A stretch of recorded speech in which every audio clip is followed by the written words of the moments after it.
Hey everybody, welcome to another episode of Turn Extension. My name is Tony. Cat! What? God damn it! What did you do? Cat just jumped into my nutsack! Welcome to Turn Extension, a supplemental podcast for the Advanced Maneuvers YouTube channel.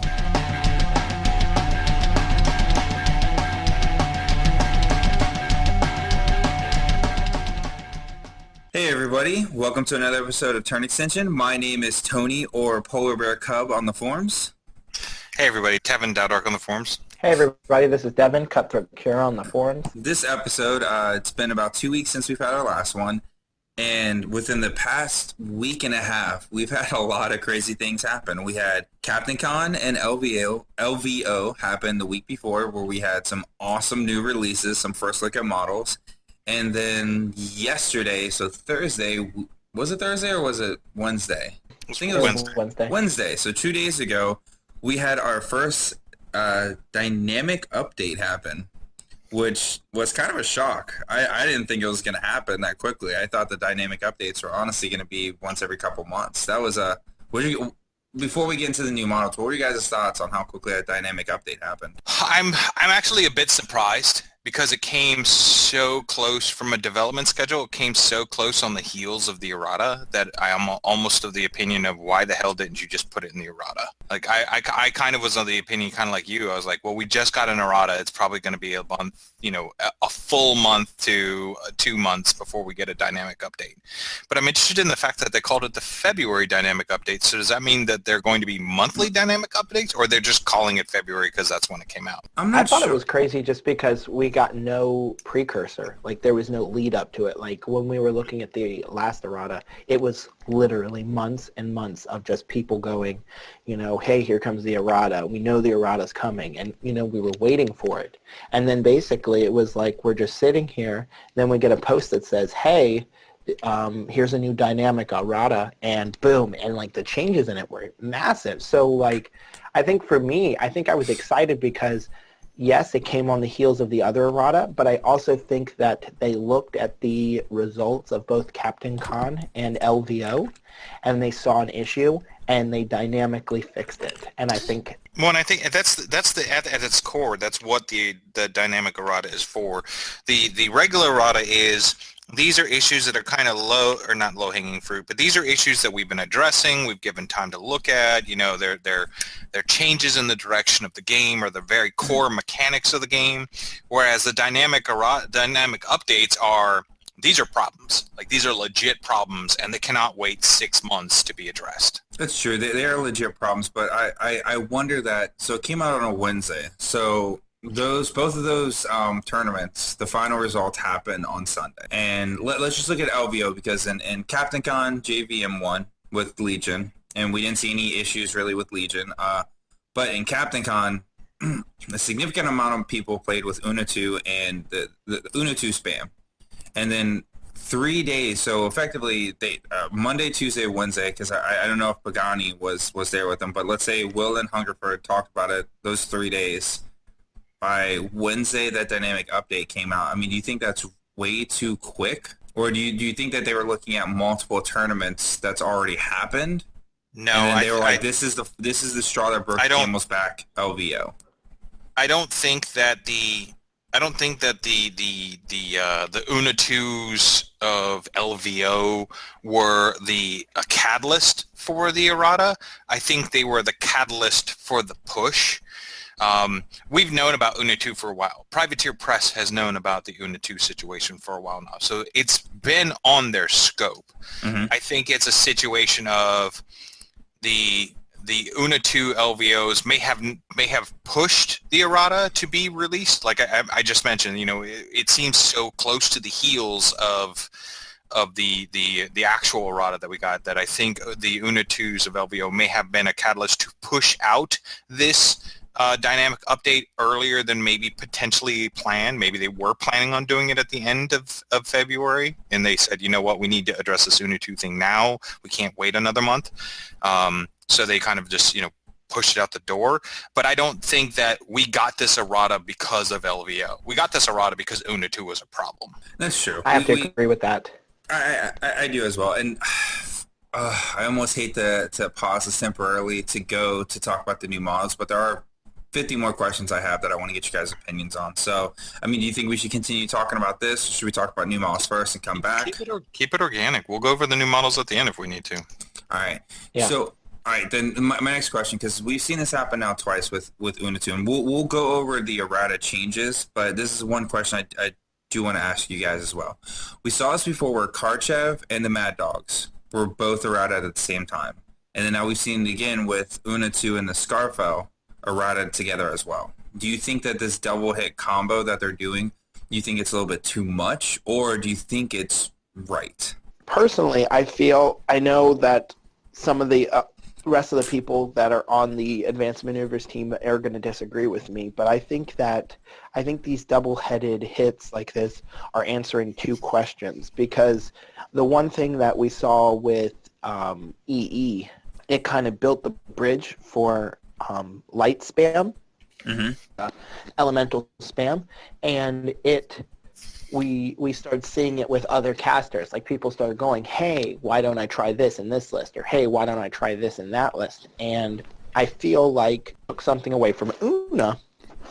Doesn't mean that maybe this couldn't have been abused in another caster, especially at the point cost that the Scarsfell was at. So I think that they're trying to answer two questions. A, Una obviously has an issue because changed, while it was a major change, they only changed one thing on her.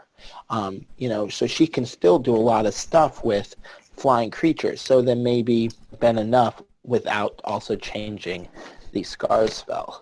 I see the way you're going with that, but I'm going to have to say it's a bridge too far.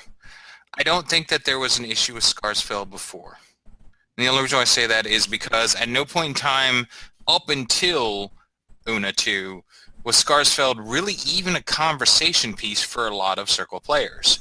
It was out there. A couple of people were taking it when they were taking Juna, the Una Junior. But it wasn't a scenario where you were seeing, like, you maybe see one or two of them. In most cases, a lot of people were actually playing Rotterhorns more than Scarsfeld. I think the Una 2 release put Scarsfeld on the map. Very much akin to the Karchev Mark III put Mad Dogs on the map. And it may have been a repercussion of Mad Dogs, where a lot of people are like, well, if they nerf Karchev, we'll just shift Mad Dogs over to Vlad 1 or Harkovich or whoever, and maybe Privateer Press felt the need to make sure that wasn't a precursing event to the Una 2 nerf. They kind of tackled it. I am of the opinion that if they're going to go down this route of dynamic updates, they need to start softballing the nerfs more akin to the way that they were tackling Gatsby in Mark II, where it was kind of staged, like, we'll take this chunk. Is that enough? No. Okay, we'll take this chunk. Is that enough? No. Okay, we'll take this chunk. Instead of this broad sweeping, we're just going to nerf the shit out of the list so it doesn't ever see the light of day, like Karchev Mad Dogs or Una 2 Scarsfeld. That it's just super heavy-handed. I think it's a situation where they should have gone through and gone, dynamic update, Una 2's feet no longer is, round its turn. How does that go? Or leave the feet the way it is, remove long leash from the casters or something like that. Or remove long leash so that Una 2 has to provide more of a risk to herself to fit into that risk versus reward that we like seeing in so many models. So I think that the Una 2 nerf is a bridge too far, just as much as I think that it was with the Karchev and Mad Dog. I'm not gonna lie, I do agree with you, Kevin, where I really wish it would have been like, let's take out a little chunk here, let's take out a little chunk here, and let's see what, how's we going. If this is not enough, let's do a little bit more. Let's do the Gatsby 2 style. I think that's nice, because then we could kind of see what does happen is if this too aggressive is not aggressive enough. Now, granted, with the dynamic updates, they can always turn back around and say, hey, we're going to give them long leash again. For me, that would concern me, though, where it's like, all right, that's a lot of give and take. Like, you really don't know what is going to happen. Now, we could be seeing as these kids start the community integrated development, that we will probably be seeing less and less of these dynamic updates as they start getting group playtest models.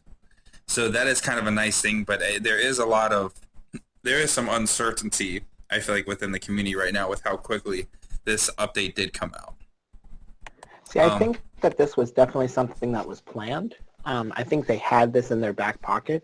I mean, something I definitely want to approach is, I mean, is long leash really that, you know, like I understand it's a massive change, but if you think about a lot of things that have been used to extreme, like measures, I mean, long leash is kind of a rough, I mean, think about Cricks in Mark II. The Stalkers, I think they were, the two little creepy guys. Yep. Didn't they have long leash? Yeah, so those things flying up your flanks, coming in behind you, like that was a huge issue, you know? Then you take the Scarsfeld, long leash, you know? I don't think the issue is as much like the Scarsfeld's not going to be able to be played. I just think maybe long leash might has an issue. Long leash provides a threat that your opponent has to play with that he can't necessarily go, well, I'm going to stay 13 inches back because your entire battle group can't get me. Long leash provides you the ability to actually have a war beast that flanks heavily, and then your opponent has to deal with. It's a different type of mechanic that you have to be mindful for. However, it's a mechanic that Una abused. You didn't see long leash Scarsfeld causing Baldur 2 to be, you know, super tilting. You know, Grail wasn't running long leash Scarsfelds to completely decimate his army. Long leash wasn't the rule that was taking it too far. Una's maximizing long leash with flank and a feat took it too far. Yeah, and I think another thing is the fact that you really look at it and stuff, it's like I don't know, it was creating a negative play experience for people. That list was not fun to play against, so, you know, and neither was the Karchev list. So I think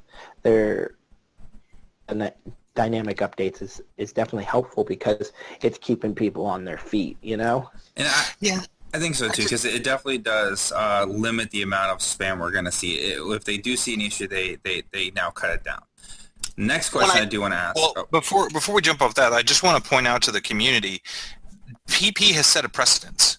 If you think that you're going to take a list and you're going to do anything that's 6+ to a beast or a heavy or something like that, and you don't think PP is going to get wind of it and take it to the woodshed, you're horribly wrong. PP twice now has proven that if the community goes and runs with a spam list, that they're going to take it to the woodshed and beat it out. That they want war beasts and they want jacks on the table. They do not want spam on the table. They've proven that twice now. Watts, you're put on notice. No. I like the idea of that list, damn it. I mean, it goes, Galvanizers are harmless. It goes back to a statement I made back with the Mad Dogs before the errata. If you want to go the route of purchasing spam models and having 6 months or 1 month now with dynamic allocation, Yeah. If you want to spend the money on that spam, or you want to, you know, do that to yourself, it's your money. Do whatever you want. I have a feeling we're going to see more scenarios where when somebody, quote-unquote, unlocks a spam list, you're going to get scenarios like Davies where it's like, hey, I want to borrow models because I know PP is going to take it to the woodshed, so I want to abuse it while the rule exists and then not have to worry about losing money because PP took it to the woodshed in the next dynamic update. So another thing we have to look about on an earlier statement is when you're looking at the like with the Scarsfeld, you have to think that when Una released, MK3 was only like 4.5 months old, you know? So a lot of those potentials may not have been unlocked yet. So, I mean, it was definitely something that jumped out really fast. How long was it from Una's release to Gary a list onto our group chat with all the Scarsfeld before anybody else did? I want to say maybe half an hour. Maybe half an hour. That's what I'm saying. Like, it was ridiculous. Like literally, Una's card released, and then Gary sends us an entire army he had made. That basically had tons of scars fell, and it was bonkers. It may not have been the list that everybody's playing, but it had the same premise. I remember being really happy I was on a tour at the time, because if not, I would have shit my pants. Nobody, really? That was funny. I'm not giving that to you, no. Come on. All right, I had another question, but I forgot about it already. All right, so... How about we explain exactly what the change was? Because that was one of the things we wanted to go over. Well, let's start from the top. Let's start from all the changes. Okay, so right at the top, we have the High Reclaimer. Tony, please read to us what his feat used to do. All right, so High Reclaimer's feat used to be Feat Resurrection. Return D3 plus 5 friendly destroyed faction troopers to play. Place those models in formation in their original units completely within the High Reclaimer's control range. That's it. And the changes that they said to now replace the second sentence of Resurrection, which was, please read the second sentence again, Tony. So the second sentence was, place these models in formation in their original units completely within the High Reclaimer's control range. And now it should say, place those models completely within 3 inches of their unit commander and completely within the High Reclaimer's control range. Models that were destroyed this turn cannot be returned as a result of Resurrection. So pretty much you cannot kill these models off, daisy chain them further up, and then get an assassination, and then potentially be able to kill them. So you have to return anything that was killed the last round, and has to return within 3 inches of their unit commander. So it's a little bit more foresight to see what you want to do with these models, because is your unit commander in a good position to bring these models back to where they can go and kill what they killed before. It's a lot more challenging to do some of the stuff with High Reclaimer's feat now, which I'm happy with that change. It's actually just a bit of a change of the way you use the feat. Whereas before people used to use the feat as this like bonkers, I'm gonna pull a Rule Goldberg assassination on you. Now it's more of an attrition feat where it's like, hey, you removed a bunch of stuff. I'm going to now feed it back. I'm going to feed back your alpha strike from turn 2 in my turn 3. Yep. Yeah. What are your thoughts on it, Devin? Change. Huh? I think it was a great change. I think that it was I think it's a smooth change, and I think that it makes sense because, one of the things that High Reclaimer was doing, if I remember correctly, was killing a bunch of his own models and then basically using them to bring them back and get farther and farther up the board. Mm-hmm. Yeah, you'd kill, even if the unit commander was alive, you'd kill the commander, you'd bring back the commander first, further extended up the field, and then you basically extended your command bubble to that new location, which allowed you to place models even further. So you basically got the 9 or 10 inches of command distance in addition to your original placement. So it really extended the threat potential of your models when they came back, because by killing your commander, you gave yourself an extension on your bubble. Awesome.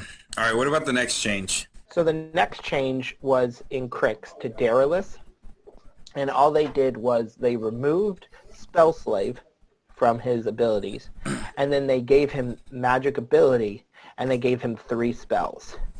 And he got Doom Spiral, which is an attack, Power, which gives the focus to friendly, and he also got Tune Up. Tune-Up, honestly, is the one that excites me the most. I think Tune-Up's really awesome because that's pretty sweet. I really like Empower. So, because in a world where Jax, you really want to encourage the use of Jax. Disruption is still a thing that scares a lot of casters. It scares a lot of Jax away. And for him to be able to remove Disruption is pretty awesome, and giving them a focus point. So I think that's awesome. The Doom Spiral, that's kind of cool because you can still suffer, the controller of the battle group can suffer D3 damage points. So if you're attacking a junior, that's kind of nice. It'll either force them to be damaged or it'll force them to lose a focus point. So I think it's kind of neat. I actually really like all three of these spells. I think that's a really good trade-off to lose Spell Slave to get those three spells. They also call out that they make mention of Mortnabra. That she's always been very unique and fallen under the radar. She hasn't met the expectations that they had hoped, so that they were hoping that this change to Daedalus will change a little bit of that. Another thing about Doom Spiral is that a lot of the Crix lists that I've seen recently, mostly played like from LeClaire and stuff, a lot of this the Tixis to do the like 1 point of damage. What is that spell called? I mean, Backlash. Yeah, and feedback. The backlash and feedback, both of those two, and it basically plays off that to do a lot of points of damage to the caster, so much that I actually saw Butcher die, actually having a melee attack thrown against him, just because he had so many jacks. Doom Spiral, I think, plays into that as well. So you're kind of starting to see a sort of play style in Crix, and I think Daedalus now plays into that. My only concern with Doom Spiral is that with backlash and feedback and all that, it's a single point, and a War Machine caster is less inclined to spend a focus point to reduce a single point of damage. However, Doom Spiral is a D3, and if Daedalus throws that 3, you'll be damn sure I'll spend a focus point to reduce that 3 to nothing. Yeah, that's with true. Backlash and feedback, you play off both of them, so then you're taking 2 points per hit. This is death by 1,000 needles. That's like the purest form of it, I feel. Yeah, it has some synergies to it. I think Death Spiral is probably, honestly, if you're going to be running a junior caster of any type, be wary of Death Spiral. I'm a huge fan of Tune-Up, though, just because the ability to turn around and look at a Reaper and go, hey, by the way, boost hit, boost damage on that Drag Harpoon of yours. Yeah, thank you. Like, more movement shenanigans for Crix. I get to pull things in and, I don't know how many times Nablus will turn around and grab something of mine, pull it out, and I'll be like, well, crap. Like, there goes something I have no recursion on. Think about this with the new Iacos and how he gives all of his jacks assault. Well, and the other thing is that tune-up is not battle group based, so you could easily, and I know a bunch of Crix players are going to be like, what the fuck are you talking about? You could easily tune up something that's in an Overseer's battle group so that you have a Jack Marshalled something, Seether maybe, Jack Marshalled Seether with Dark Shroud and tune-up, and you choose the free charge. My point about bringing up about Doom Spiral is the fact that I think that all 3 spells are very useful, and I think that we're going to see a lot more of him because all 3 of those play very well into different lists. Yeah, I think I think the removal of spell slate in the addition of this is great, and honestly, I hope that any of the other caster attachments that are special, that are quote-unquote character caster attachments, like Daedalus, I'm going to pronounce his name horribly, Velsiful. I can't remember the name of his Sphyxius 3's one, or Pillow Pants in Scorn. I would like to see less reuse of your caster's tree, and this character guy brings basically 3 spells more to the table. Like, leave the Scarlock to do your spell slaves, have these character guys bring more to the table than just another spell. Yep, I agree. Very, very positive change. I like it. Yep. So next on the books is Una the Sky Hunter. And so who's what that? they I don't did think we've ever seen that model before. Who is that? No, never. Tuna. She hasn't done anything at all. Tuna. I'm pulling up her card so we can read her original card. If you guys want to do that. Do you have the original card? Oh, no. So I don't have the original, but I was going to read her her feats.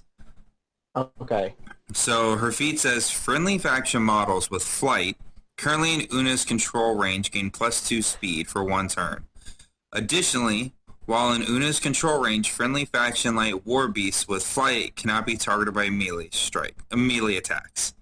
Then originally it said, I believe it said, from on high lasts for 1 round. So Yeah. the changes, they last for 1 turn now, which is very powerful because effectively it went from, hey, worst comes to worst, my models with flight now fly into place and you can't touch them. They're saying nana nana boo boo. To now they don't suffer free strikes really when they fly. That's kind of what I feel is they don't suffer free strikes at all. The biggest thing it takes off the table is the tactic of flying up your griffins and basically boxing in a caster, going, okay, your turn, by the way, I can't be affected by you, and then my turn, I'm just going to kill you with a bunch of flank griffins. Right. I think one of the funniest parts is in the developer notes. They literally say Una the Sky Hunter has soared to the top of the tournament scene. That's hilarious.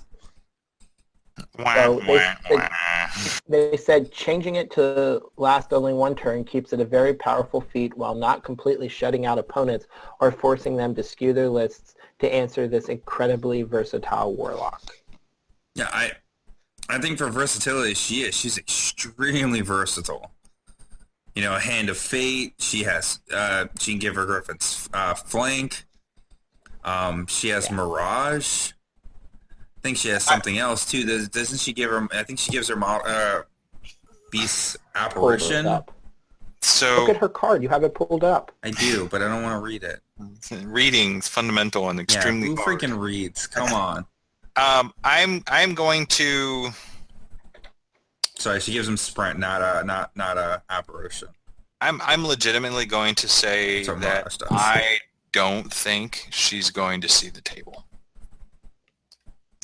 Let me phrase that. I don't think she's going to see the table in competitive pairings. No, do you think because it's just because of her change of her feet, or it's also because of the Scarsfell? I think that the nerf between Scarsfeld and the nerf of her feet is just, I'm going to say it again, a bridge too far. I think that she's been hampered a little too much that she doesn't necessarily bring. Now, there may be something in there like, not being able to, like maybe there's something with the gargantuan. Maybe there's something with just trying to leverage things like what's the spray wolf? All of a sudden my brain shut down. Pure blood? Yeah, pure blood. Maybe there's something with the pure blood in there. I think she's been hit a little too hard for her to be seen competitive. Someone may unlock it and prove me wrong, and I challenge you to do that, but I just don't see it. Like, I think she had too much taken away from her. I think she's going to play a different game. I think she's going to go, instead of just denying you, I think she's going to play a very strong assassination game. And I think the reason why people aren't, that we're thinking about Una is Tuna, we're looking at her in a much different light because I feel that as soon as she came out, it was obvious. Scarsfell, as we said, 30 minutes, Gary had a list. And basically it was across the board. Like, people had the same idea. Tuna, Scarsfell, win games. And now it's going to take a little bit more because of the fact that, simple. It's not as like, holy crap, that's broken. So I still think she's very strong. And I still think with her spell list and her abilities to do stuff, maybe we'll start seeing her play with like some more. And maybe we'll see her with other, things.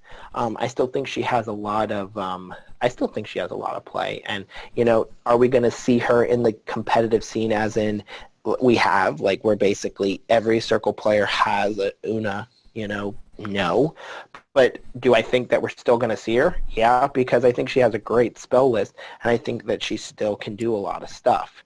Now, to talk about the second thing that changed, the Scarsfell Griffin as much because they removed the long leash special rule from him, which means you no longer double the control range for him. Yeah, I feel sorry for Scarsfell owners, especially like, I tout don't buy spam because it's going to be taken to the woodshed, but This isn't even a scenario. It's again, and maybe I'm just biased because I'm still feeling a little Mad Dog tinge, but it's very much the Mad Dog scenario where it's like you were seeing Mad Dogs everywhere, and then the nerf came out, and you never see Mad Dogs anywhere. I think what's harder about this one, and this is I think a little bit harder pill to swallow, is the fact that we thought that hey, Una and Scar Spells weren't touched in the December/January errata. Well, we now have 6 months of we're going to see this. So, because that's what we said, that's literally, I think, what we said either the last podcast or the podcast for, and it was like, hey, just so you know, whatever you're playing, this is what you're playing for the next 6 months, because that's when the next errata is going to come. So, if you're going to buy these, just know you have 6 months. And there literally could have been somebody who was like, February 1st, I'm going to go out and buy a bunch of Scar Spells. Got them all together, finally finished putting them together, and this errata drops. And they thought they had 4 more months to play this, and they didn't. Which begs I to think ask that's going to be true. Which begs to ask Kevin, the question, how comfortable is the customer base that the purchases that they make are the purchases that they can rely on? Like, I'm not trying to say I am definitely not one of those people who jumps on every time an errata comes out and goes, I'm selling my army, I'm contacting the trade commissions, this is, you're invalidating my purchases. I think that I laugh at those people. I'll be 100% honest. If you're one of those people, you need to get checked because there's something wrong in your head. But at the same time, there is a level of confidence shake happening, even to myself, of I don't know. I'm not comfortable when I make purchases now. Like, I don't know what's going to happen to these models if PP decides that the way I want to play them is not the right way. I think it goes back to where it's, look, if you are going to buy spam, you shouldn't feel comfortable. Like Watts's 19 galvanizers that can go into the 16. I think that is an awesome, awesome list. Shit, I want to play and I want to put it on the freaking channel. But, you guys talked me off the ledge pretty much last night and even this morning saying, hey, we've literally seen this 2 times. Don't be stupid. If you're going to buy those, just know that could literally change. So it's kind of one of those where if you're going to buy the spam, you probably shouldn't necessarily feel comfortable about it because it's probably going to get removed. Because if it's not good for the game, they're not going to have it. Yeah, but I guess the flip side, if we're going to play both sides of the conversation, the flip side of it is, what if you don't purchase Mad Dog spam because you're like, oh, that's spam, it's going to get hit by the woodshed, and it doesn't get hit for 2 years? I'm saying that people need to be more innovative. Like, there doesn't need to be any more of, I think one of the things that I enjoy about this, I hope that it deters people from basically going out and going, hey, this super list just hit the internet, now let's buy it, Like, that's what I'm enjoying the most about these dynamic updates, because the simple fact is, you can that list, Tony, and you like it, then you're going to play that list. You're going to get something that you like out of it. You know what I'm saying? Like, you could go, or you could take a general theme that's being seen in that list and use it for something else. Just because Watts is playing X amount of galvanizers doesn't mean that you can as well. It just means that if he goes on and wins some huge thing with it and everybody starts getting it, people need to start knowing that, hey, if you really like a list, it's not going to be easy win buttons anymore. And that's what I enjoy about this. Like, if you get out there, start creating more competitive, balanced lists that don't play on some sort of spammy bullshit, and you don't have to worry about this. But what if I enjoy playing lists that are spam? There are legitimate people who enjoy playing spammy lists. Well, if you're going to play then innovate spammy lists. Yeah. You've got to keep innovating. You're not going to be able to create an elemental evolution or, something like that and then play it for the next year or play it for the next 9 months, Like, the days of that happening are out the door. Like, keep innovating. If you like spammy lists, play with a bunch of galvanizers. They do something to galvanizers, okay. Figure out a way to either keep doing it in something else or play spammy. Just I like the idea that the meta from becoming stagnant, and I like that. Yeah, that's true. The meta has not had time to become stagnant at all. It really hasn't. So let me put my overreactive hat on for a second. So are you telling me that the only way that I can... That hat right off. Take that hat off right now. You throw that hat away. Stop it. Are you saying that in order for me to be a all-around, able to adapt to any dynamic things or anything like that, in order for me to be competitive with the faction, I need to FA the entire faction? I think that you need to play what you want to play, and I think you need to know your army well enough and learn and teach yourself fun synergies. What Boom. matters. Motherfucking boom. Because what I was going to say, you heard it here, folks. Devin told you guys, get good. Yep, he just said get good. All right, let's talk about the last errata change. Well, there's a couple more, but go ahead. No, the last one was to the Winter Guard commander. There's a couple changes to the themes too. I thought it was only one change to the theme. Oop. Continue. There was 2 changes to the Khador Theme Force Winter Guard command theme. First one was replace the special rule with the second special rule with the following. So the original rule was Warcasters in this army gain Sacrificial Pawn Winter Guard. Now it's Sacrificial Pawn Winter Guard Trooper model. So originally, you could Sacrificial Pawn to the gun carriage, which is kind of painful. Dumb. Yeah, that was maybe a little bit too much. Like that was a legitimate thing where Privateer Press went, we want to create a Winter Guard theme, cool, and completely forgot that the battle engine was a Winter Guard. Yeah. And then the second change, I just want to group them all together so we can talk about the theme force in general, was it says replace the first sentence of the third special rule with the following. So the original one was Warjacks in this army gain advanced move. Now it says for each Winter Guard unit in this army, 1 heavy Warjack in this army gains advanced move. So it used to be where all your jacks would get it, now only 1 gets it. Well, 1 per Winter Guard infantry. Yes, 1 per Winter Guard infantry. So you could take min squads like the Butcher 1 list I have where I take 3 min squads of Winter Guard with 3 rockets each and then 2 demolishers. I can actually advance move both of those demolishers because I actually have 3 units, but I have 2 to meet the needs for both of them to advance move. Correct. So ideally, I like this theme. I think this change was merited. I don't think it's unquestionable. I think it fits within the concept of the Winter Guard. This was supposed to be a Winter Guard theme, and every single list that was being produced of it was like maybe 1 or 2 Winter Guard models or a single unit of Winter Guard or something like that. I think now it's really going to fit into the concept of what was this theme for? Winter Guard? Cool. You will see Winter Guard in this theme. It's gonna happen. I think it will still be played. I'm still interested to see if PP is going to notice the individuals. Here we go down the spam train.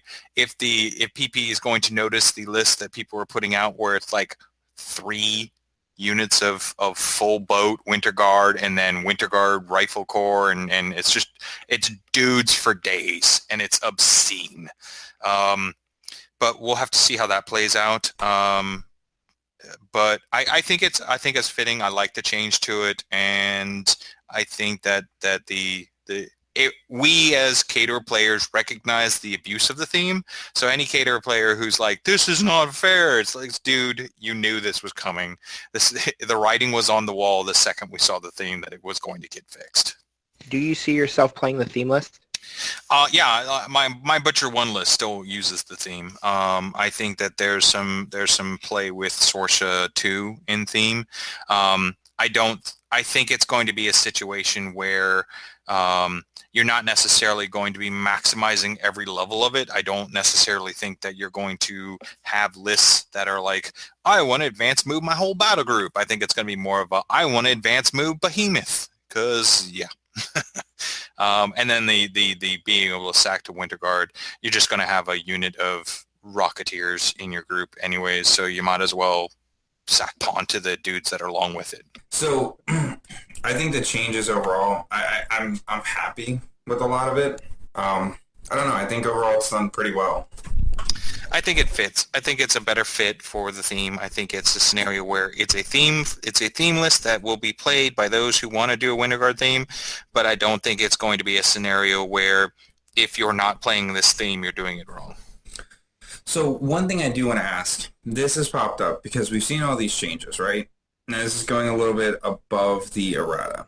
So now that Una 2 and High Reclaimer have been nerfed, one thing that come up was, well, a lot of people are seeing as Haley 2 as being the most powerful caster of the entire game. And now I keep seeing a lot of people, again, asking for, when are we going to see a nerf to Haley 2? Because she's far too powerful. Her feat alone is just too controlling. It effectively gives her 2 turns of attack. What are your guys' thoughts on that? Because with Una, the counter-argument was, well, Una's 2, not only did it give you a speed buff, it also was a control feat. So it's 2 parts, which is why people felt it should have been messed with. But do you think there's enough counters to Haley 2 to where she is still on the not necessarily need to be nerf side, or do you think that she still needs to be toned down to be brought back in line because people are thinking that she is the strongest caster now? Isn't she someone who has gotten the Gatsby 2 treatment of Mark II, where she keeps getting nerfed a little bit, nerfed a little bit, nerfed a little bit? And I mean, and she's still playing this strong. I mean, at what point do we say, hey, she's just as strong of a caster, or B, maybe they need to do something drastic like they did to Una, to Tuna, So, I mean, it kind of plays the double-edged sword of we've seen a bunch of changes to her, Mark II, Mark III. What can happen to actually make her somewhat of a fair caster? I don't think she's not a fair caster. I've had my butt handed to me several times by that caster. I don't think she's a strong caster, and I'm willing to step into a discussion that she is the strongest control caster in the game. I don't think she's the strongest caster in the game, and I don't think that she's necessarily unbeatable. I don't think she necessarily merits an Una 2ing. I don't think she needs to be taken out to the woodshed. She could probably use 1 or 2 tweaks via, an errata, a semi-annual errata where they kind of trim here and trim there to try and get her so where she's not, she allows the other control casters to play on the same level as her. Okay. But you can beat her. She's not unbeatable. She doesn't have, I don't think that she has a negative play experience in the way that Una 2 had or Karchev had or anybody else. I think she's perceived as a negative play experience because she's still carrying over a lot of Mark II stigma, and people actually haven't played her in Mark III yet. I actually think Haley 3 is stronger than Haley 2. That's what I think as well. I think Haley 3 shows a lot more promise to be a more terrifying caster. I don't know if I'm necessarily going to go that far with you on that one. She has better potential for attrition than Haley 2, but I think Haley 2 has a stronger scenario play. And let's face it, getting 5 points a scenario, you win. It's true. All right, that's a pretty good discussion, I think, on the errata. Do we want to talk about the new models still? I think we can just give a quick call out to the new models. All right, so or at least say what our favorite ones are. So at least for Signar, we got Kane 3 and we got Brickhouse. I am cautiously excited about Kane 3. I've really been debating about what I was going to do with my Signar for a while. Signar was my first faction I ever picked up back in, I think it was like 2007. And Kane was the first model I bought. So I was really excited about seeing Kane 3 come out. And his playstyle it's changed in some ways where it's like, hey, I'm not the sole one that's going to assassinate you, but I'm giving more stuff to the rest of my army. But it's also where he used to at least have something to give to a unit to protect him. He really has nothing now. He doesn't give anybody blur. He doesn't give anybody the ability to stand up. It's all really more focused on his jacks, which I think is different. Energizer with him, for instance, it's a weird thing. I don't really know, but I think I like him. I'm just not sure. So I want to go on a soapbox for a second and say, PP, for the love of God, stop giving your favorite child, Signar, all the damn toys. Hey, there's they gave him the mercenaries as well. The mercenary faction. The problem is that Kane 3 isn't a Signar caster. He's a mercenary caster. He's just partisan Signar. I hear mercenaries have these factions called, I don't know, Cephalix, Rulik, Pirates. When are they going to get some frickin' love? Rulik did just get the crawler, so the sea crawler. So. Thanks about that. Appreciate that one. I don't even know why you're mad. I don't even know why you're mad. That is Signar gave mercenaries a second caster. They got a free caster. Tony, did you hear when he jumped up on his soapbox that he put on his unappreciative hat? He did put on his unappreciative hat. Mercenaries are sick and tired of Signar constantly touching into all of their stuff. And, as a scenario where we're in Mark 3 and there's a lot more friendly factions, so yay. And then here we go again. Signar touching all mercenary stuff again. Get out. Go play in your own sandbox, damn it. I feel you should just be grateful. You should just be grateful. I should be grateful that we're allowed to have casters to begin with. Yeah. Didn't your mom ever teach you to be grateful? Nonetheless. Also, you missed one of the errata changes. Cephalix got to play with mercenary jacks, which I still have yet to figure out how to properly use.